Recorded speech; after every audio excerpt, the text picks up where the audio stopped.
Welcome back to our Learning Mall. Today, we're evaluating your landscaping options by walking through the low-maintenance plant store. Welcome to the low-maintenance plant store. What follows is a strictly curated inventory of reliable perennials built to survive. Committing to a slight increase in upfront spatial planning now yields a high-impact yard with minimal effort returns for decades. This chart plots how we evaluate yard investments, balancing required maintenance against functional impact. Annuals fall straight into the bottom right quadrant, demanding constant watering with zero permanent structural value. Our objective is the top left, maximum functional payoff with absolute minimal effort. Ever paid top dollar for delicate spring blooms, only to watch them wither and die by August? You know exactly how frustrating that cycle is.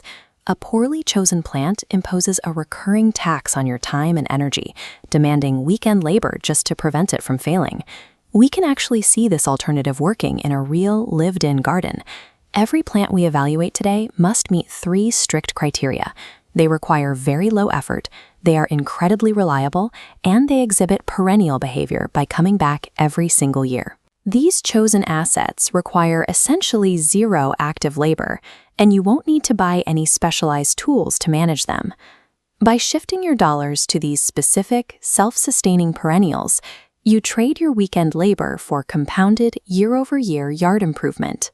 We are only analyzing 5 specific plants that land perfectly in this high-yield, low-effort zone.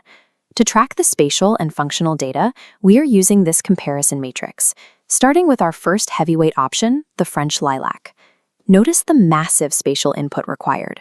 This plant demands serious volume, reaching 8 to 15 feet tall and spreading wide over time. It is psychologically difficult to plant a tiny French lilac and leave vast amounts of empty space around it in year 1, but you have to respect the physical scale it is built to achieve. To hit those massive heights, it requires placement in full sun and a soil environment capable of fueling that growth. The functional outcome of that placement is a highly fragrant, impenetrable and natural privacy wall that blooms reliably every May. But its aggressive spread creates a spatial trade-off. If planted in a small garden bed, it becomes an active hazard, easily overrunning its neighbors. The French lilac consumes significant yard space, but in return, it delivers an impenetrable, low-labor privacy screen. If you lack that kind of space, the alternative is the Korean lilac, Syringa mayeri. This comparison illustrates the difference.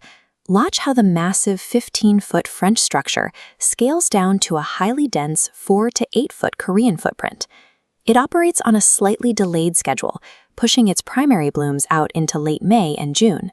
But under the right conditions, it produces a biological anomaly. It pushes out a completely second set of blooms in late fall. That high-yield anomaly is directly attributed to executing proper upfront placement and building strong soil health from day 1. The Korean lilac sacrifices sheer structural height to deliver a double bloom yield within a much more manageable spatial footprint. For non-woody backgrounds, the tall phlox offers a distinct alternative. Planted in full sun, and the absolute minimum input is a single trim at the end of the season. That tiny effort yields a dense, reliable 3 to 4 foot wall of heavy summer color. But remember the critical trade-off. Phlox is not an evergreen shrub. In winter, it dies back entirely, offering zero structural permanence. Both the Korean lilac and the tall phlox act as highly specialized assets for interior beds. They demand careful spatial restraint from the homeowner.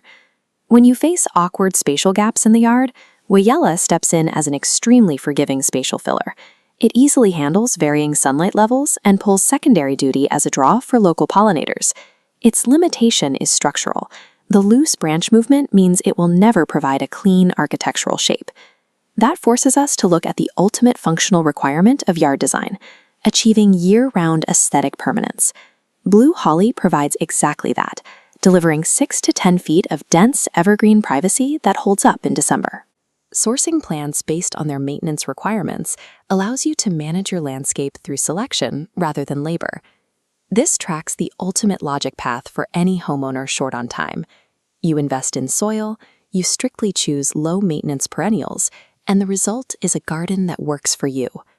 The alternative path leads to a high-maintenance philosophy, forcing you into an endless, frustrating loop of tinkering and replacing. Applying this strategic blueprint allows you to surrender the exhausting labor of gardening while still keeping a thick, lush landscape. Having a high-end private landscape does not inherently require you to sacrifice your weekends.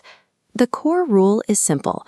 The garden must work for you, not the other way around. You have a stark choice.